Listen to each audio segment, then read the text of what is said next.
Eran las 4 de la mañana. Rosa Martínez, una mujer de manos incansables, preparaba con devoción el lote de tamales del día, tal como lo había hecho durante los últimos 15 años. A las 5 en punto, montaba su modesto puesto. A las 6, el inconfundible aroma a maíz y carne cocida ya atraía a una fila constante de clientes. Era una rutina perfectamente cronometrada, una sinfonía de trabajo duro, hasta que esa rutina fue brutalmente silenciada a punta de pistola por 3 hombres armados. Lo que los secuestradores, miembros de una célula de alto valor del cártel Jalisco Nueva Generación, no sabían es que Rosa no era una vendedora de comida cualquiera. Ella era la esposa del agente federal Andrés Martínez, uno de los especialistas en combate al narcotráfico más experimentados, respetados y conectados de toda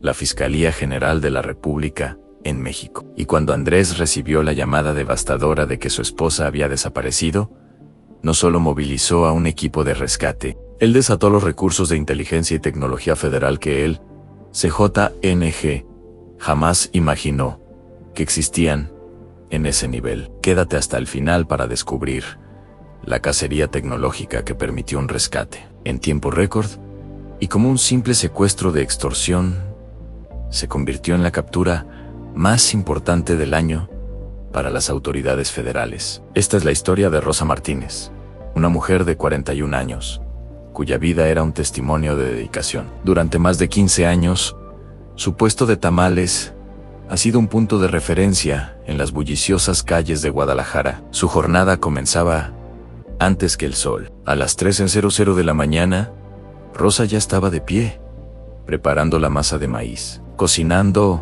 los rellenos de pollo, puerco y el picante de rajas con queso. A las 5 en punto, montaba su puesto ambulante en la concurrida esquina de Avenida Américas y Calle Morelos, lista para recibir a los primeros trabajadores y estudiantes.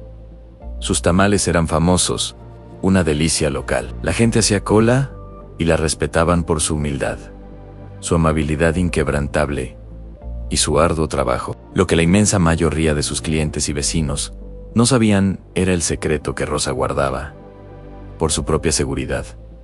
A su esposo era un agente federal de élite. Andrés Martínez llevaba 18 años sirviendo en la FGRAN, había participado en operaciones cruciales contra el cártel de Sinaloa, los Zetas, y recientemente había enfocado su carrera en el combate a las estructuras financieras del CJONG. Era un agente condecorado, conocido por su habilidad para desmantelar organizaciones con inteligencia. Para protegerse, Andrés y Rosa habían acordado un estricto protocolo de seguridad. Rosa usaba siempre su apellido de soltera en el negocio. No hablaba del trabajo de su esposo con nadie. Vivían en una casa modesta, sin lujos que pudieran levantar sospechas. El anonimato era su armadura. Esta estrategia de separación y discreción había sido un escudo efectivo durante años, hasta el amanecer del 22 de abril de 2023, cuando la seguridad invisible falló. Durante las últimas 2 semanas previas a abril, Rosa, una mujer con la agudeza que solo la calle te da, comenzó a notar una anomalía inquietante en su perfecta rutina. Una camioneta pickup de color gris oscuro, con vidrios ligeramente polarizados, aparecía cerca de su puesto. No era casualidad. Ann siempre era la misma, siempre con 2 hombres jóvenes en su interior. Nunca se acercaban a comprar, se quedaban estacionados a media cuadra, simplemente observando. Rosa sintió que la adrenalina se disparaba, y por primera vez, su miedo superó su deseo de discreción. Se lo mencionó a Andrés esa misma noche. Hay una camioneta que me da muy mala espina, Andrés. Lleva días apareciendo. Parecen vigilantes. San Andrés, cuyo rostro se endureció de inmediato, dejó de cenar. ¿Tomaste la placa, Rosa? ¿Pudiste ver algún detalle? No pude verla bien. Estaba muy oscuro. El entrenamiento de Andrés se activó. Le dio instrucciones precisas, con el tono de un agente, no de un esposo ansí. ¿Vuelves a verla? Me llamas de inmediato. Si alguien se te acerca de manera sospechosa o te pregunta algo personal, gritas, dejas todo y corres hacia la farmacia de la esquina. ¿Entendido? Rosa, no te arriesgues. Rosa asintió, aunque internamente aún dudaba. Pensaba que Andrés era excesivamente paranoico. Ella era solo una vendedora de tamales. ¿Quién querría secuestrarla?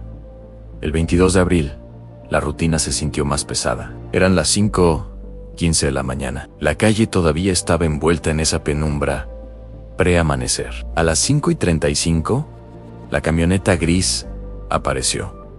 Esta vez, el vehículo no se estacionó a media cuadra. Se detuvo directamente frente al puesto de Rosa, bloqueando su vista. Dos hombres bajaron, uno de ellos con una gorra, el otro con lentes oscuros. A pesar de la hora, Rosa sintió que un escalofrío helado le recorría la espalda. Intentó recordar las instrucciones de Andrés. Los hombres se acercaron, y uno de ellos, con una falsa amabilidad, habló. «Buenos días, señora. ¿Nos vende unos tamales?» Rosa sintió un leve alivio. Quizás Andrés estaba equivocado. Quizás solo eran clientes. «Claro que sí. ¿De qué quieren?» «Deme 3 de pollo, por favor». Rosa preparó los tamales con velocidad y se los entregó. El hombre sacó un billete para pagar, pero cuando Rosa extendió la mano, él la agarró de la muñeca fuerte. «Con intención. Usted viene con nosotros. Señora, nos hace falta». Rosa intentó forcejear, intentó gritar, pero el otro hombre, con la brutal eficiencia de un profesional, le cubrió la boca y la nariz. La arrastraron hacia la camioneta, donde un tercer sujeto esperaba al volante. Rosa, que era fuerte por los años de trabajo, pateaba y se retorcía, pero contra dos hombres armados, entrenados en someter a personas, su resistencia fue inútil. En menos de 45 segundos, Rosa fue empujada al interior de la cabina. La puerta se cerró con un golpe seco. La camioneta aceleró con un rugido, desapareciendo en la oscuridad. Los pocos testigos en la calle, trabajadores esperando el autobús, se congelaron en el miedo. El CJNG no perdona a los testigos. Dentro de la camioneta, uno de los secuestradores, ahora con un tono más suave, intentó calmarla. «Tranquila, señora. No le vamos a hacer daño. Esto es por dinero. Su esposo o su familia pagan un rescate. Y usted está de vuelta en su puesto mañana». Rosa, temblando pero con la mente de una sobreviviente, intentó mentir. «No tengo familia con dinero. Soy vendedora de tamales. Les juro que no tengo nada en él». Hombre se rió con sorna. «Todos dicen lo mismo. Pero siempre hay un pariente, un jefe. Siempre hay de dónde sacar. Y nosotros sabemos que usted vale mucho». Durante el trayecto de 40 minutos, Rosa se concentró en la geografía. Los olores a tierra mojada, a diésel. Los sonidos, el motor fallando. El canto de los pájaros en las afueras. Detalles que un agente federal sabría interpretar. Finalmente, llegaron a una propiedad rural y aislada. La metieron en un cuarto pequeño, sin ventanas. El típico cubículo de confinamiento. Mientras tanto, a las 6:00 de la mañana, la clienta más fiel de Rosa, doña Elena, llegó al puesto. Los tamales estaban listos. La olla seguía caliente. El dinero, suelto en la caja, pero Rosa no estaba. La estufa estaba encendida, no era un abandono. Doña Elena, asustada, llamó al 911 en la policía municipal. Al tomar el reporte, encontró el dato clave en el registro de la casa de Rosa, esposa del agente federal, Andrés Martínez. A las 6:35 de la mañana, Andrés recibió la llamada que le destrozó la vida. Agente Martínez, su esposa, Rosa Martínez, fue reportada como desaparecida en su puesto. Posiblemente un secuestro violento. El mundo se detuvo para el agente Martínez. Andrés llegó al puesto de tamales en 15 minutos, sin uniforme, con la rabia y el pánico de un esposo.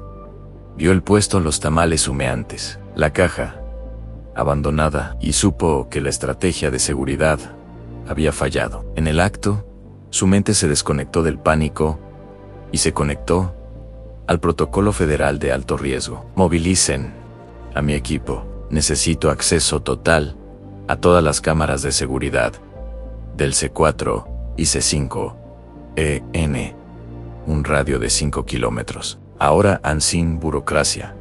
En menos de una hora, el equipo de Andrés, operando desde un centro de inteligencia móvil, había revisado docenas de videos. Encontraron la camioneta gris. Una captura de alta resolución identificó la placa. Y, lo más importante, se mapeó su ruta de escape. Andrés se comunicó con el subprocurador. Secuestraron a mi esposa. Y fue el CJNY. Necesito autorización de emergencia para la operación Ciclón. Recursos ilimitados autorizado. Agente. Capture los dan. El CJNG. No sabía que Andrés tenía acceso a recursos federales de primer nivel. La placa de la camioneta fue rastreada inmediatamente, resultando ser robada. Pero eso era irrelevante. Los federales usaron la ruta mapeada y la tecnología de rastreo de señales de celular en la zona. Aunque los sicarios apagaron sus teléfonos, el equipo de Andrés usó rastreadores de AMSI y datos históricos de torres de telefonía para perfilar la zona de alta probabilidad donde el vehículo se había detenido. A las 9:00 de la mañana, apenas 3 horas y media después del secuestro, la FGR había reducido la zona de búsqueda a una pequeña área rural a 40 kilómetros. Inmediatamente, se lanzaron drones furtivos con cámaras térmicas de alta resolución. El dron confirmó la ubicación en una propiedad aislada. Las cámaras térmicas detectaron 4 cuerpos en el interior. Uno de ellos, inmóvil, en un cuarto pequeño y frío. Era Rosa Andrés, y su equipo se movilizaron. 20 agentes federales de asalto, equipos tácticos, francotiradores y vehículos blindados.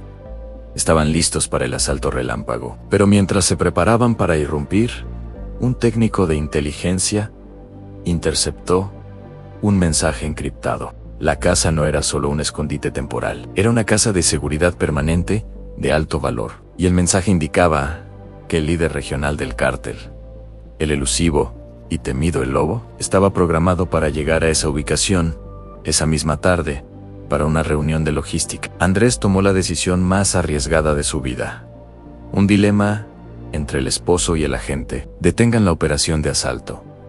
Nos retiramos a la periferia. Esperamos a El Lobo, rescatamos a Rosa y capturamos al líder del cártel al mismo tiempo. La espera fue la hora más larga en la vida de Andrés. Cada minuto, su esposa estaba en peligro, pero la oportunidad de decapitar a una célula criminal era demasiado valiosa. A las 2:30 de la tarde, una camioneta negra blindada llegó a la casa. De ella bajó un hombre imponente, de unos 45 años, con ropa de marca y una guardia personal de 2 hombres más.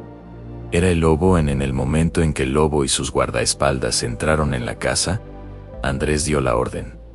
Todos los equipos. Adelante.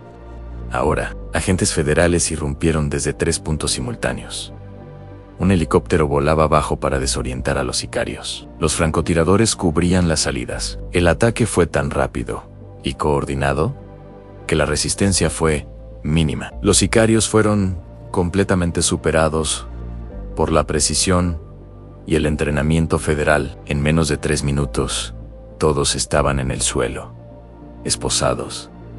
Andrés corrió hacia el cuarto de confinamiento. Abrió la puerta con la llave de un sicario. Cuando Rosa lo vio, su rostro se iluminó. Rosa, ¿estás a salvo? Rosa corrió hacia él, abrazándolo con una fuerza desesperada. Sabía que vendrías, Andrés. Sabía que harías algo afuera. El Lobo fue arrestado junto con 6 sicarios clave, pero el verdadero tesoro estaba dentro. En la casa, los agentes encontraron computadoras portátiles, teléfonos encriptados y documentos que detallaban otras casas de seguridad, rutas de tráfico de fentanilo hacia el norte, y una lista de funcionarios públicos corruptos que colaboraban con el cartel. Fue una mina de oro de inteligencia. En las siguientes 48 horas, utilizando esa información inmediata, las autoridades federales desmantelaron el resto de la estructura, arrestando a 23 miembros más del CJNG en operativos coordinados en 3 estados: Jalisco, Colima y Nayarit. El Lobo, que había eludido a la justicia durante 5 años, cayó. Su lista de cargos era extensa: secuestro, tráfico de drogas, homicidio y asociación delictuosa. Y todo el colapso de esa célula fue provocado porque, en un acto de extrema estupidez, intentaron secuestrar a la esposa del agente federal equivocado. Esta historia nos deja lecciones fundamentales sobre el México de hoy. Primero, el crimen organizado ataca al eslabón más débil, sin importar si vendes tamales o diriges una empresa. La humildad no es protección. Segundo, el combate al crimen ha entrado en la era tecnológica. La velocidad y la precisión de los drones, las cámaras térmicas y el rastreo de señales son ahora las herramientas más efectivas de las autoridades. El agente Martínez no usó fuerza bruta, usó inteligencia. Y tercero, el error fatal del CJNG. Nunca sabes quién está al otro lado de la cerca. Rosa parecía una vendedora anónima, pero su esposo tenía el poder de desatar el aparato federal. Hoy, Rosa sigue vendiendo tamales, pero en una ubicación completamente diferente. Su protección ya no es la discreción, sino un dispositivo de rastreo GPS que Andrés le dio. El Lobo fue sentenciado a 40 años de prisión. Y el CJNG aprendió que secuestrar a la persona equivocada puede costar mucho más que un rescate. Puede costar la libertad, la estructura y, en última instancia, toda una organización. ¿Qué opinas de la decisión de Andrés de esperar a El Lobo? ¿Crees que fue correcto arriesgar más para obtener esa captura? Déjamelo en los comentarios. Si te gustó esta historia, dale like y suscríbete para más contenido sobre las batallas de inteligencia contra el crimen organizado en México. Y recuerda, en la era digital, el anonimato es solo una ilusión. Nos vemos en el próximo video.